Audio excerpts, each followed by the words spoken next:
आप सभी को जय मसीह की। प्रभु आप सभी को बहुत आशीष दे कि आप परमेश्वर के वचन को सुनते हैं और मानने की कोशिश करते हैं और इस पर चलने की पूरी इच्छा रखते हैं और कोशिश करते हैं। प्रभु का अनुग्रह आप पर बहुत आयत से हो। और इसी के साथ साथ हम ये आशा भी रखते हैं कि जो वचन जो रिकॉर्डिंग्स आप लोगों के लिए की जाती है, आप इसको सुनने की पूरी कोशिश करते हैं, क्योंकि इसमें आत्मिक उन्नति है आपकी, और इसमें आप ही का फ़ायदा है, और इसमें आप ही की आत्मा का विकास होगा। क्योंकि आपको नीति वचन के द्वारा बुद्धि, ज्ञान और समझ की बातें सीखने और सुनने के लिए मिलेंगी, और उन पर आप चल भी पाओगे। प्रभु का आत्मा आपसे बात भी करेगा, आप चुनाव भी कर पाओगे। और इसी के साथ साथ जिन लोगों के पास समय ज़्यादा नहीं होता, जो बिजनेसमैन है, वो फ़ोन में भी पढ़ने की पूरी कोशिश करें 10 से 15 मिनट। लेकिन अगर आपके पास समय है तो इसको भी सुनने की पूरी कोशिश करें, या फिर अपने घर पे पवित्र बाइबल का नीति वचन एक एक अध्याय तारीख के हिसाब से पढ़ना शुरू करें। तो आइए अब हम शुरू करते हैं। आज 25 तारीख है, नीति वचन 25 अध्याय। सबसे पहले कहना चाहूँगा मैरी क्रिसमस। प्रभु आप सभी को बहुत बहुत आशीष दे, और प्रभु सभी की ज़िंदगी में एक नई तरीके से जन्म ले। तो शुरुआत करते हैं पहली आयत से। सुलेमान के नीति वचन यह भी हैं जिन्हें यहूदा के राजा हिजकिय्याह के जनों ने नकल की थी। परमेश्वर की महिमा गुप्त रखने में है, परंतु राजाओं की महिमा गुप्त बातों का पता लगाने से होती है। स्वर्ग की ऊंचाई और पृथ्वी की गहराई और राजाओं का मन, इन तीनों का अंत नहीं मिलता। चांदी में से मैल दूर करने पर वो सुनार के लिए एक पात्र हो जाता है। राजा के सामने से दुष्ट को निकाल देने पर उसकी गद्दी धर्म के कारण स्थिर होगी। राजा के सामने अपनी बड़ाई ना करना और बड़े लोगों के स्थान में खड़े ना होना, क्योंकि जिस प्रधान का तूने दर्शन किया हो उसके सामने तेरा अपमान ना होने पाए, वरन तुझसे यह कहा जाए कि आगे बढ़कर विराज। झगड़ा करने में जल्दी ना करना, नहीं तो अंत में जब तेरा पड़ोसी तेरा मुंह काला करे तब तू क्या कर सकेगा।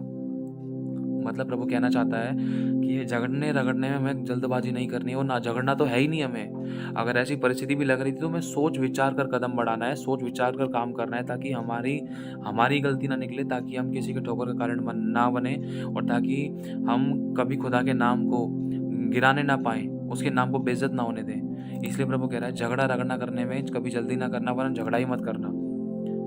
लिखा है अपने पड़ोसी के साथ वाद विवाद बातचीत एकांत में करना, और पराये का कभी भी पराये की बुराई मत करना, कभी पराये का भेद मत खोलना। ऐसा ना हो कि सुनने वाला तेरी भी निंदा करे और तेरा अपवाद बना रहे, तेरा अपमान बना रहे। जैसे चांदी की टोकरी में सोने के सेब होते हैं, सुनहले सेब होते हैं, वैसे ही ठीक समय पर कहा हुआ वचन होता है।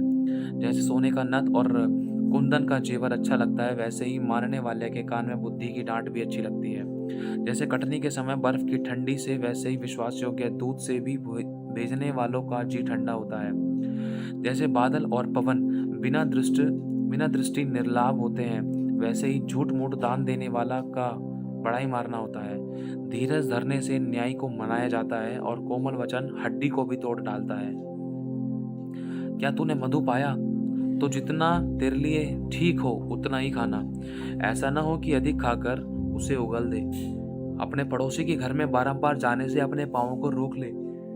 ऐसा ना हो कि वह खिन्न होकर या परेशान होकर या क्रोधित होकर या घृणा करके तुझसे नफरत करने लगे। जो किसी के विरुद्ध झूठी गवाही देता है वह मानो हथौड़ा और तलवार और पैना तीर है। विपत्ति के समय विश्वासघाती का भरोसा टूटे हुए दांत व उखड़े हुए पांव के समान है। जैसा जाड़े के दिनों में किसी का वस्त्र उतारना व सज्जी पर सिरका डालना होता है, वैसे ही उदास मन वाले के सामने गीत गाना होता है। यदि तेरा बैरी भूखा हो तो उसे रोटी खिला। मतलब प्रभु कह रहा है यदि तेरा बैरी, आज प्रभु कह रहा है कि हमारा कोई भी अगर बैरी था, पहली बात तो हम मसीह में है तो हमारा कोई बैरी होना नहीं चाहिए। अगर हम आज हमारा बैरी है तो मतलब हमने माफ़ ही नहीं किया। अगर हम माफ़ नहीं किया तो प्रभु का प्रेम और प्रभु की आशीष हमारे अंदर नहीं है। अगर हम माफ़ करने की इच्छा रखते हैं, अगर हम माफ़ करना चाहते हैं, तो समझ लेना कि हाँ, प्रभु आपकी ज़िंदगी में काम करना चाहता है, वो आपकी ज़िंदगी में काम कर रहा है। लेकिन अगर आप माफ़ नहीं कर रहे हो, अगर आप नामाफ़ी की बातों को लेकर बैठे हो, किसी के प्रति अपने मन में कड़वाहटों को लेकर बैठे हो, तो जहाँ कड़वाहट है, जिस कुर्सी पर कड़वाहट बैठी वहाँ पर यीशु नहीं बैठ सकता है। जिस कुर्सी पर नामाफ़ी की बातें बैठी हुई हैं आपके मन में, उस कुर्सी पर यीशु मसीह नहीं बैठ सकता है, क्योंकि यीशु मसीह द्वार के बाहर खड़ा हुआ खटखटाता है।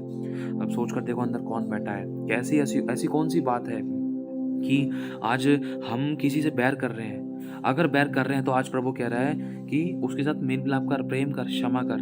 जा पहले अपने भाई से जाकर मेल मिलाप कर ले, तब आकर तू मुझे अपनी भेंट चढ़ाना, तब मुझे धन्यवाद करना, तब मुझे प्रार्थना करना, तब मैं तेरी प्रार्थना और धन्यवाद तेरी भेंटों को स्वीकार करूंगा। जा पहले मेल मिलाप कर ले। भाई चाहे कोई भी हो, चाहे बहन की बात हो, चाहे भाई की बात हो, चाहे पड़ोसी की बात हो, चाहे किसी किसी भी व्यक्ति की बात हो, मनुष्य की बात हो, मनुष्य में सब आ जाते हैं। चाहे जिसको आपने देखा, जिसको नहीं देखा, चाहे किसी प्रकार से आपने किसी से बैर किया।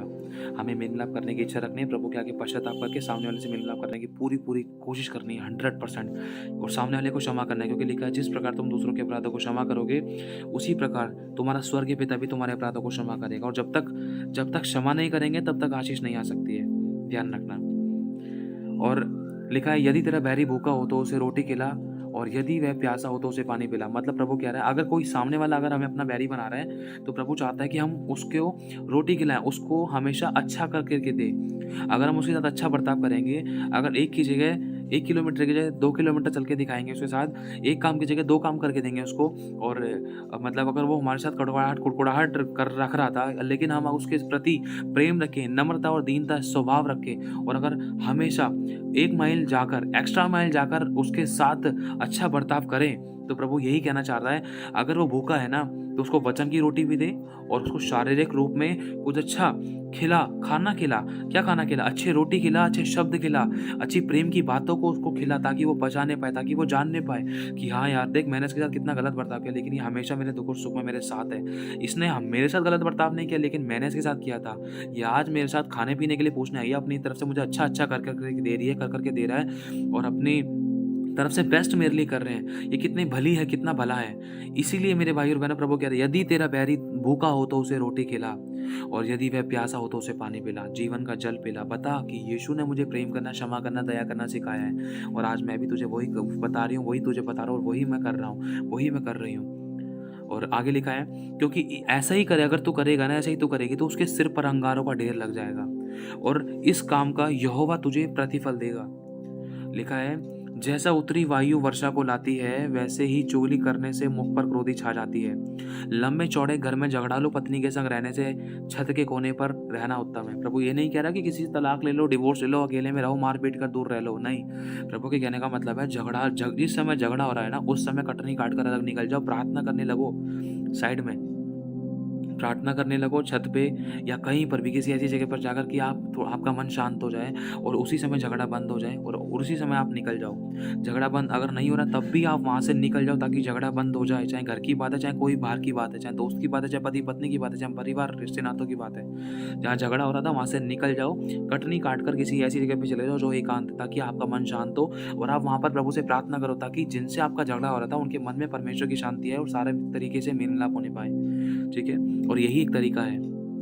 झगड़ा करके मुंह फुलाने का कोई परमेश्वर के लिए नहीं, परमेश्वर ये नहीं कह रहा है कि झगड़ा करके मुंह फुला लो और साइड में बैठ जाओ, या किसी को मार पीट के अलग बिठा दो। नहीं, प्रभु तो खुद कह रहा है जिस मनुष्य को तुम देखते हो, अगर तुम उससे प्रेम नहीं रखते, तो जिस परमेश्वर को तुम अभी नहीं देखते हो, तो उस परमेश्वर से कैसे प्रेम रखोगे? प्रभु इसलिए तो कहता है शत्रु से प्रेम करो, सताने वालों के लिए प्रार्थना करो। और लिखा है कि 25वीं आयत में, जैसा थके मांदे के प्राणों के लिए ठंडा पानी होता है, वैसा ही दूर देश से आया हुआ शुभ समाचार भी होता है। जो धर्मी दुष्ट के कहने में आता है, वह गंदले सोते और बिगड़े हुए कुंडे के समान है। बहुत शहद खाना अच्छा नहीं, परंतु कठिन बातों की पूछपाछ महिमा का कारण होती है। जिसकी आत्मा वश में नहीं, वह ऐसे नगर के समान है जिसकी शहरपनाह नाक कर तोड़ दी गई हो। प्रभु सभी को आशीष दे। आप सभी को जय मसीह की।